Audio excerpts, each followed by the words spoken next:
All right, welcome to the Borderlands Trail and Ultra Running Podcast. I'm stoked to have Matt Daniels here today. Poli Sci major at Adams University.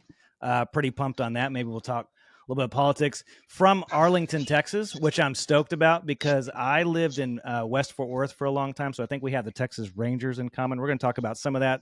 Matt, do you know what the 1989 Miss USA and Dimebag Daryl have in common with you? Not a clue. Arlington Dimebag Daryl played for Pantera. Okay. Arlington High School, Okay. I did but not it's know that. better because now also it's not only that you have the high school in common, it's that you're both on the notable alumni on the Wikipedia page.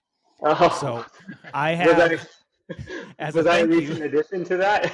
yeah, I added you on there. Turns out Oh, Wikipedia will just let you do anything. But my word. yeah, so far it hasn't been taken down. So you and Dimebag and Miss USA 1989 Man, are all that's still some on there. that's some elite company there. I appreciate that. Yeah. You belong there. Oh Um, gosh. okay, so diehard Rangers fan myself. Growing up in West Fort Worth, played baseball. I don't know if you played baseball growing up, Oh but yeah. I know that your high school class of '06. I was '01. My class of '01 won the state championship. 5A in Texas from Western Hills, but I ended up moving off to Lubbock. Okay. Obsessed with baseball. My favorite moment in Rangers history was 1993 when Nolan Ryan beat the hell out of Robin Ventura on the mound. It's just the best like commentary on society. I think a cowboy sometimes just needs to beat the hell out of these kids. Now, at your point in your career, are you Nolan Ryan or are you Robin Ventura? No, I'm Nolan Ryan, 100%. Have you I've always always, been Nolan Ryan? I think I've always been Nolan Ryan. I mean, there was maybe a short period of time where I kind of felt like I needed to channel some Ventura, but then quickly realized, like, I'm big Tex up there. So yeah. Yeah. Dude, the 7 no hitters that he threw and like 2 or 3 of them, I can't remember how many at the, surprising, just a blast to be in Fort Worth Yeah. during those times. So Yeah. here's the question for you though. As you, a lot of people know who you are, know the success that you've had on the trail and in races. What's it like since you're not running Western States? What's it like to be where you're at in your career and watch Western States? Like, do you watch it and start to like viscerally feel it and like that you could be there because you've had success there? Like, what's it like? Yeah, no, definitely. I mean, it goes through a couple different waves of emotions where I'll have FOMO and wish I was on the starting line, especially this year, seeing the lineup. But then there's a lot of like I coach too, and I take a lot of pride in like getting to be out there and support friends and athletes I have in the race, and I'm really excited about that. And I mean, we've all experienced this where we've gone to a race and we've kind of knocked it out of the park the first time like we've done it, and it's really hard to want to go back and try and mimic that. But then there's always that part of you is like, man, like maybe I could win the thing sometime. And so I go back and forth. It's like playing a game of tug of war with that race in particular.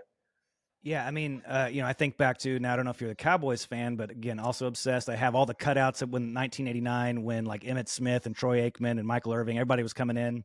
Oh Got yeah, some Super Bowls, but then the years when Jimmy Johnson wasn't in the Super Bowl, they pull him up to the desk at the Super Bowl to watch and to bring in like this expert insight and expert commentary. Is there, just from where you're sitting, is there anybody that you're watching that you're particularly excited about? Is there, like, let's say, I'm just going to pull something out. Like, is there David Roach and you're excited to see, like, if he can do X, Y, Z, then you think that he might be the one that can win it? Like, is there any just sort of like elite insight you have there? yeah, I'm not so much into like excited to see what any one athlete does, except for my boy Seth. I'll be out there pacing him, Sure, so of course I'm of stoked on course. that. But I think what I'm most excited about is to see what the dynamics of the race is going to be like, and that's something that's always really interesting at Western States, and a lot of it is determined by the weather and course conditions. But this year, I don't think like I think regardless of what the weather's like, it's going to be determined by the athletes. You got guys like Hans Troyer, David Roach, who, I mean, you can almost count on just probably sending it from the front, from the get go, just running with a little bit of fire, knowing what they're capable of in those conditions and just seeing what happens and how the race unfolds. And then you got veterans like Dan Jones or Killian, who it's like they are good enough to go with them, but then like how are they gonna play their tactics? And then the women's race is a whole nother ball game with so many incredibly elite athletes and how that's going to play out too. I'm probably more excited for that race than I am the men's race, to be honest with you. But yeah, I think that's kind of what I'm excited to watch is just see like how it unfolds. What's it going to look like when uh, when that top 10 crests up into Michigan Bluff? I think Yeah. that's going to be a real telling point of the race. Yeah. Wolfie, take it away.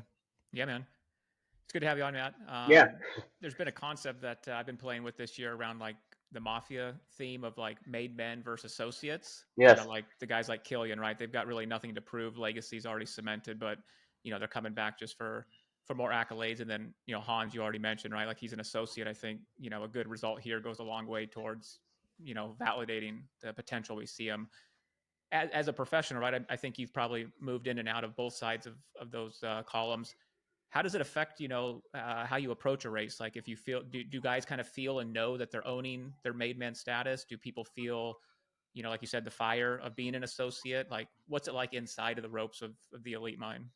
Oh my gosh, a race like Western States, there's just so much on the line that I don't know if I mean everybody's psyche is different. That's what gets them to the top. Everybody has their own thing, but I would assume like probably just like being in a position of like knowing that having a good day here is going to determine the outcome of the rest of your career. I mean, even guys who have the experience like Killian or even Dan Jones who have been here and been in the top for so many years. I think it's still really important to them that they have that day and like are able to do something special because it's going to set them up for even when they're done running. Performing really well here has an effect on what happens after your career's over and what that looks like too. And but yeah, you got guys like let's just put Hans Troyer or maybe lesser known like Peter Frano, who I think is just as capable of winning this race than anybody else. I think they have kind of a lot to prove, and just being in that mix and kind of yeah, I guess being an associate where it's like maybe play off of what those top guys and veterans are doing, and then run your race at the same time, and run with a little bit of a chip on your shoulder. That's how careers are made, and it's always at this race. And so I don't know. There's a lot that goes into that, and like I said, every athlete's a little bit different with their psyche and how they get to this point. But yeah. Right. Yeah, I think Peter's a good case. And how much are professionals aware of like who's kind of like fan favorites or who has kind of like that name recognition? Because they're kind of the ones that get a lot of coverage, a lot of hype, right? But then you guys kind of know who the real dogs are and who have, do you guys stock training Strava profiles and see who's really, got the, Yeah. The stuff for race day? Like how much are you guys talking amongst yourselves of like, no, this guy's just name recognition only, Yeah. all show, no go. Like what's kind of behind the scene there in the locker room, A lot Please, actually. name names. Name names. Who's Oh all my show God. and no go? I'm just kidding. Oh no, yeah, I won't do that on here. No, the truth is if you're on the starting line of this race, you're ready to go. Like you're the top of the cream of the crop. But no, a lot.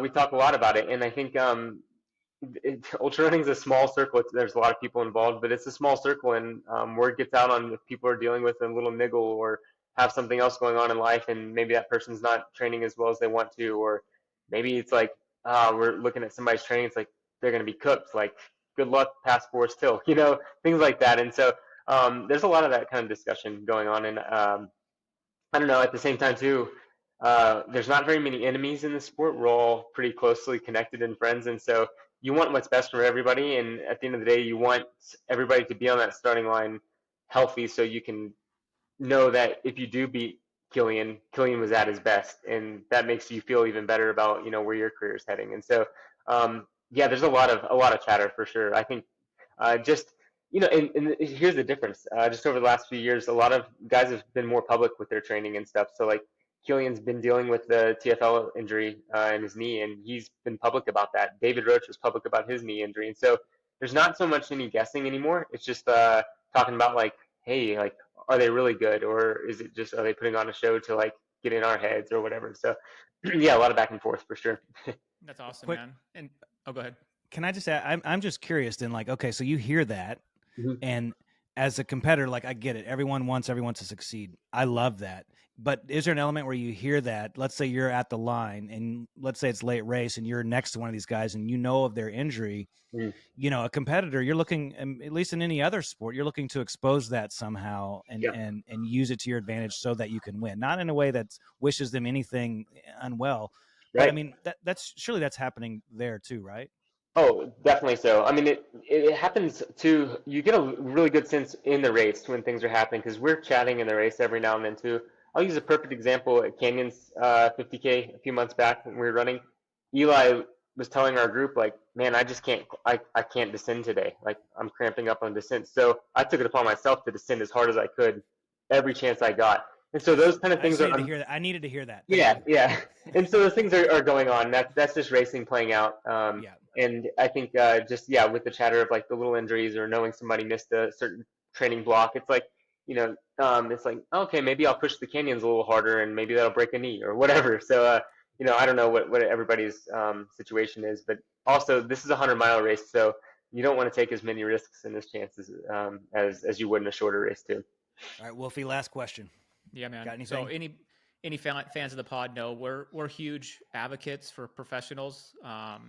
We always try to celebrate and lift them up. And the biggest thing is like prize money. We just Yeah. think it's like a huge, huge shame that some of the biggest premier races, Golden Ticket Series, just don't have it. And we talk about how Western States is a huge opportunity, and everybody knows it, but it's more so for what it provides downstream during contract negotiations, right? And so. Yeah. What do you think it's going to take? Like what kind of conversations can we help advocate for? But I want to hear elites too. I mean, I got Prefontaine right here, and he was a huge advocate for the amateur athlete. And it's like, I need some elites to kind of embrace that Prefontaine and be mouthpieces for prize money as well. What do you think's kind of holding it back, and what can we do to push forward with that? Yeah, honestly, I don't know what's holding it back other than the money going into other pockets other than the elite athletes. I know race directors will benefit from it, but I know races like Western States, it takes a lot to put those on too. So we need more big sponsorship dollars going into the races for that to go into athletes' pockets as well. But my thinking is if there's going to be professionalism in this sport, which there is, people run for shoe companies. Most of the top 10 will be professional athletes. Then we need to be running for money. Like that's bottom line. Like not running for contracts or to keep trying to get a contract. Like we're devoting our entire lives to be the best we can at this race. Everybody who's lining up for this race has put everything on hold to be in the best shape they can for the last weekend of June. And so that is a massive sacrifice. And to know that the only thing you could get in return is either rhabdomyolysis or maybe an extra $10,000 on your contract next year is kind of bullshit. So there's got to be more money in the sport for sure. Yeah. Yeah, man. I mean, I saw you at a Black Canyon. I was crewing and pacing for Elliot, and it's Yeah. just like, you see what these. I mean, they travel, they put their lives on hold, and you go to Black Canyon, you get yourself in the top 10. I mean, even just $1,200 or something for travel money. I mean, it's just the Golden Ticket Series is worth so much to these RDs, and Aravaipa has a lot here in the United States, and you see the entry fees going up, and more runners than ever signing up for Aravaipa. So there's value for you guys showing up to the starting line, and be great to see that kind of pour back into the elites.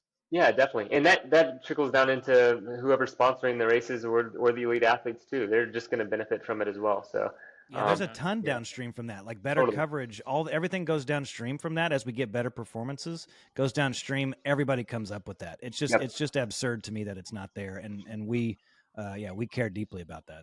Cool. Well, hopefully in time. Yeah. Yeah. Sooner than later, man. Because there's a lot of guys that I've been huge fans of for the last decade. You're one of them, and it's like we don't want it to be like that old era of baseball where like Nolan signed the first $1 million contract. Right now, you got guys making $35 million a year, $600 million. It's like we want the guys now who are building the sport to get compensated, not 25, 30 years from now. Yeah, totally. I agree. All right. Well, hey, Matt, I appreciate you taking the time to do this. Best of luck to Seth and the team that you're on there to make to get him. So hope for success for him, and let's do this again sometime. Cool. Yeah, guys, I appreciate it. Thanks so much. Yeah. All right. Bye.